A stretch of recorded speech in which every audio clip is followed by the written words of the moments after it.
natin. Bakit Opo. napaka-importante po na kaagad nilang makuha ang mayorya? Oho. Takot na takot sila sa flood control. Nako. Ito lamang ang kasiguruhan.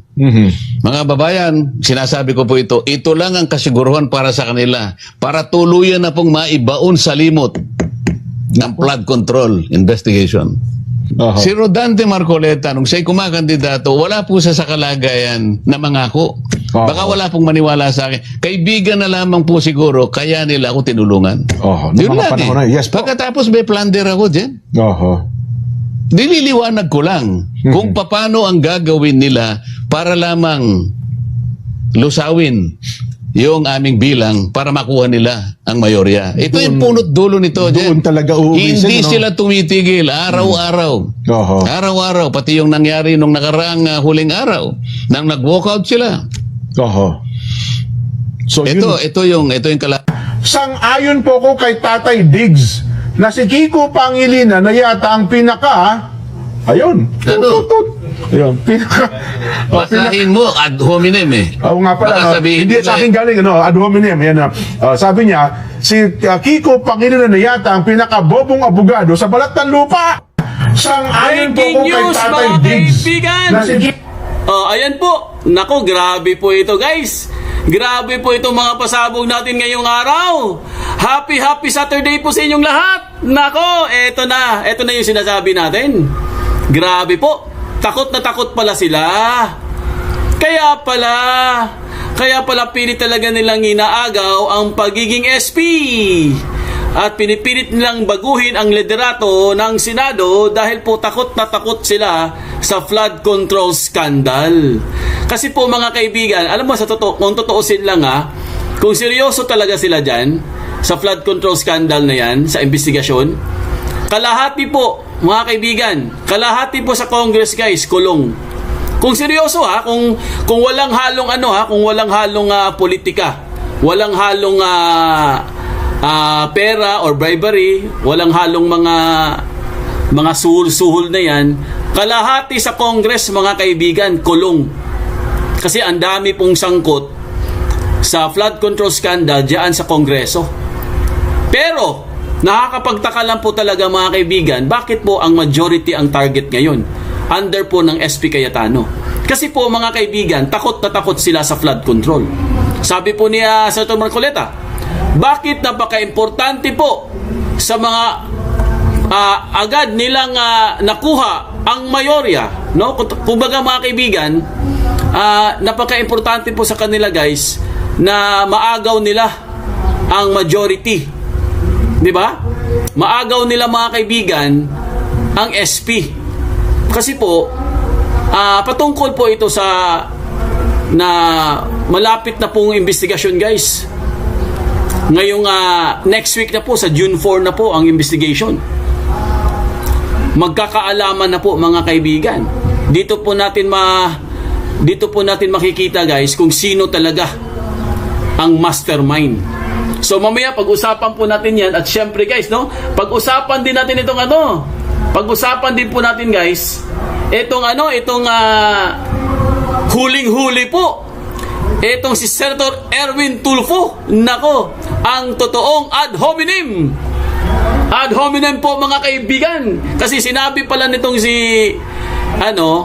sinabi kasi ni Erich mga kaibigan na ito palang itong si Kiko, no? Sinabi niya, para eksakto lang po ang sinabi niya, basahin lang po natin. Sabi niya, sang-ayon po ako kay Tatay, sabi niya, sang-ayon po ako kay Tatay Diggs na si Kiko Pangilinan ang pinaka BO na abogado. Yes! Ayan huling-huli ka na naman ngayon, Erich. Kasi nung nakarang araw mga kaibigan, ang binanatan niya guys, si Trililing at saka si Virus. Ngayon naman, may natuklasan naman etong si Senator Marcoleta. Ito na nga, pinapakita nga niya guys na ito po ang talagang example ng ad hominem, yung itong ginagawa po ni Erich. Kasi nagyayabang siya, di ba, nung isang araw, sabi niya, Ad hominem daw yung ginawa ni Senator Marcoleta, dahil sinabi po ni Marcoleta, guys, mahirap talaga pag kulang tayo sa knowledge sa legal matters. So nagalit po itong si Erwin. At sinabi niya ad hominem. Oh, ganun pa siya, ang yabang, Yun pala, guys, siya pala talaga ang ad hominem. Kasi mas patindi yung sinabi niya. Mas matindi yung statement niya, guys, na binitawan dahil sabi niya BOBO. Ay si Marcoleta wala namang sinabing BOBO eh. Wala namang sinabi si Marcoleta na napakasakit na words or sakit na mga salita. Pero itong si Erich, mga kaibigan, talagang in-announce niya na itong si Matching ang pinaka-BOBO'ng abogado. Pero diba napakasakit doon? Yun talaga ang totoong ad hominem. Dapat, itong si Erich, mga kaibigan, bago siya magsalita, tumingin muna siya sa salamin. Dahil marami po siyang mga binitawang mga masasakit na salita, mga kaibigan, yung mga nakaraan. Diba? Baka siguro, nagkaroon siguro siya ng amnesia. At hindi na niya, kumbaga nakalimutan na siguro niya, mga kaibigan, yung mga pinagsasabi niya. Diba? Nakalimutan na siguro niya, guys, na meron pala siya mga binitawang mga salita. At ang masaklap pa doon, kasama na niya ngayon yung mga tao na yun, na mga binabanatan niya dati, minumura niya at sinasabihan niya kung ano-anong mga masasamang salita. Ngayon, kasama na niya sa minority, mga kaibigan. Kakampi na niya. Biruin nyo, kakampi na niya ngayon, mga kaibigan. Ganon po sila, guys, kain suka. Magkatabi pa sila, ha? So, ngayon, dahil kumakalat na po itong mga video na to, itong mga pinagsasabi po ni Erich, ewan ko lang po kung ano po ang magiging desisyon nitong si Matching. Alam niyo si Matching, guys, napakapikon yan. Di ba?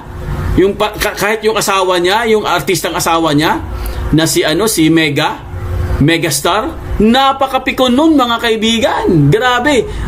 Talagang pinapatulan ang mga maliliit na mga critics, lalo na ang mga vlogger. Mahilig magkaso din yan, si Matching. Ganon sila kapikon. Ngayon, ano kayang masasabi niya? Dahil pinapakalat na po ito, guys. Itong ad hominem na ginawa ni Erich.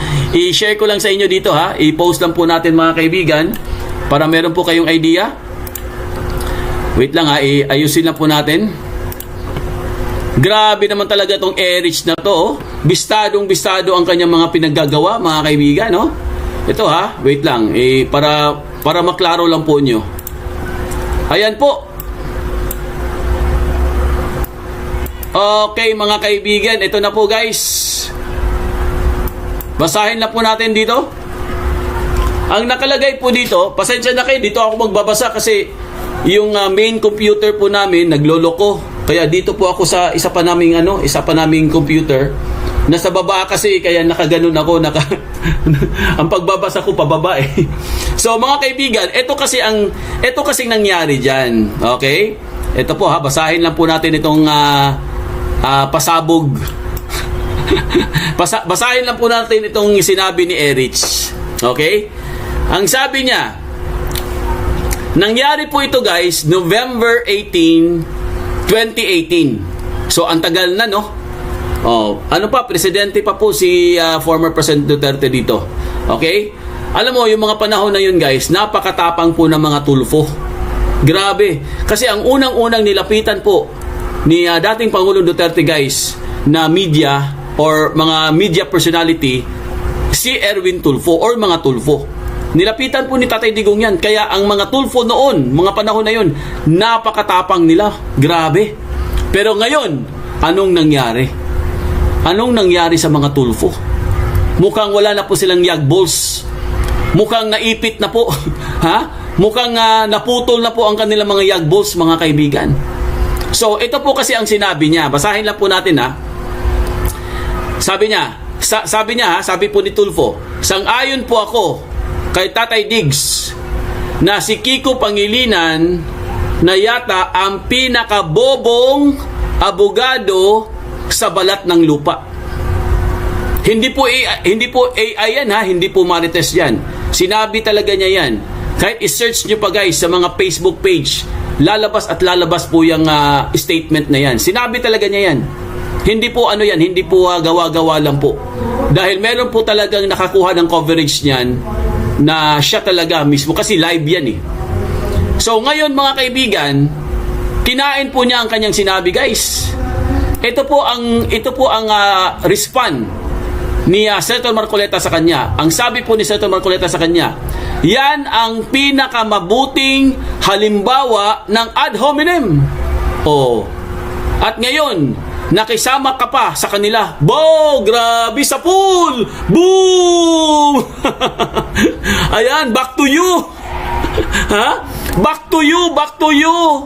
Oh, na back to you ka, Erwin. Yabang mo kasi. Oo, partner. Ganun yata talaga kung saan ang power, dun sila ka. Opo, alam mo partner, tama yan. Ang dami po talaga nakalata dyan guys. Ang mga Tulfo po, kasi brothers yan eh, Tulfo brothers yan eh. Iisa lang po ang kanilang advocacy. Labanan ang korupsyon. Pero nagbago na po sila ngayon mga kaibigan.